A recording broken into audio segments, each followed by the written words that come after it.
Well, blessed Wednesday to you as we come with your daily encouragement, and we've been going through sections of the prophet Ezekiel. Now, today we're only going to focus on 2 verses. Yesterday we focused on 25 verses, so it's each day is going to have a little different focus. But in the middle of Ezekiel, chapter 20, there are these very interesting verses, especially when we view them from the perspective of God the Father sending his Son.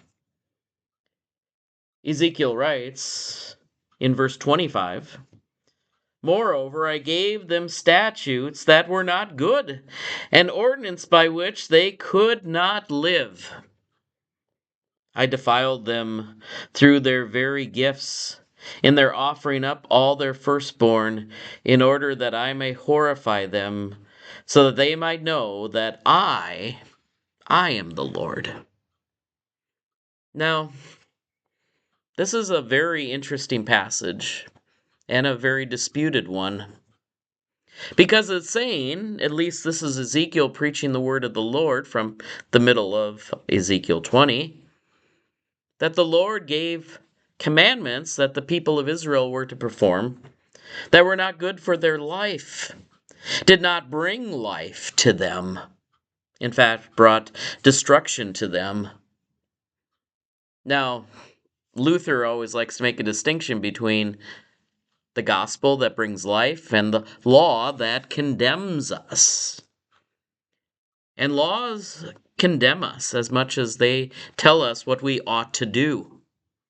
And one of the ancient laws that almost every nation had, especially in the Middle East, was to show that you were committed to the deity.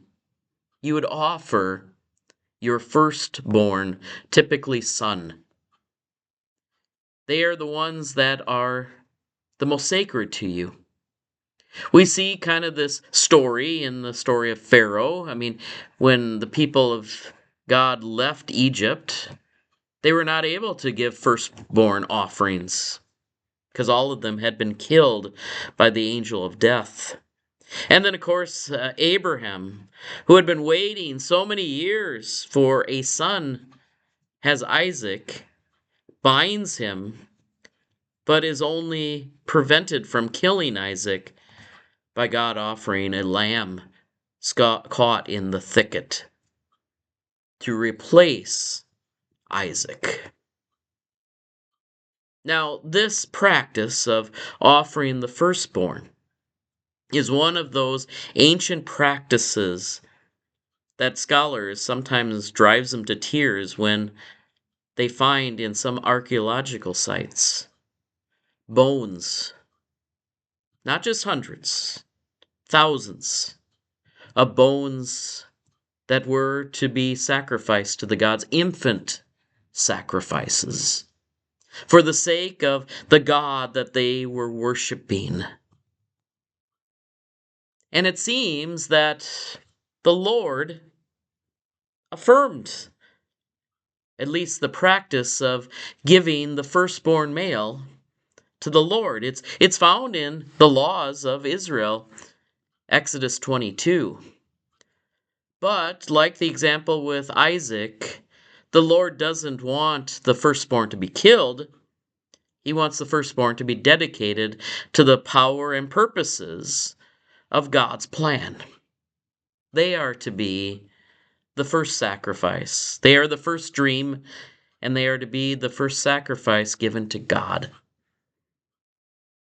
And some thought that they didn't do enough by only offering their firstborn son, usually a dedication. Sometimes maybe they go into religious service.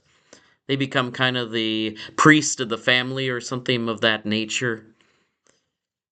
And so some, when they didn't have the crops go well, they sometimes would offer them to foreign deities. And of course, it caused even more sin and destruction to come upon the people. And so that's where you get some explanation in this verse here. It says, I defiled them through their very gifts, in their offering up all their firstborn, in order that I might horrify them. Why would he want to horrify them? So that they might know that I am the Lord, that instead of wanting to kill their firstborn, I'm dedicating them, I'm giving them life so that they can be the example of serving me. But the people of Israel did not. And so we know that very famous verse, the one that summarizes Christianity, the one that we see at the ball games, the one that we can say by heart.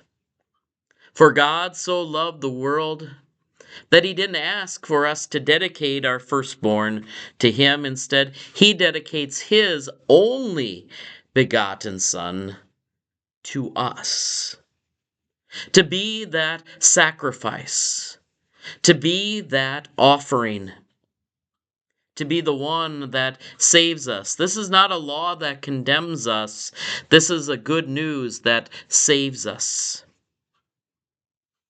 You see, it's hidden in that verse, and you might not understand it because you're saying, well, Israel was offering their firstborn. Yes, they had offered to the Lord. That's what the Lord commanded, but they would not be for killed. They would be blessed, consecrated.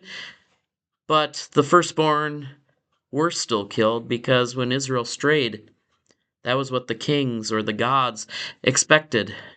Your new allegiance would be for you to kill your firstborn. And so, in a way, God obliterates the whole system with this good news.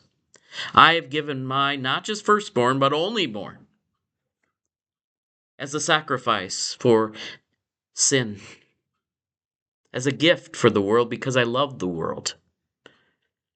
And so that you and I and every nation might have eternal life. You see, Christian authors would read these two verses and see a fulfillment of Jesus in the very prophecy of Ezekiel. And I pray that you see that today, that Jesus has given his life for you because he was a gift for you from God the Father. And we can see that in the blood that was spilled for his only begotten Son. God bless you today. We trust that these are words of encouragement. Take care. God bless. We'll see you tomorrow.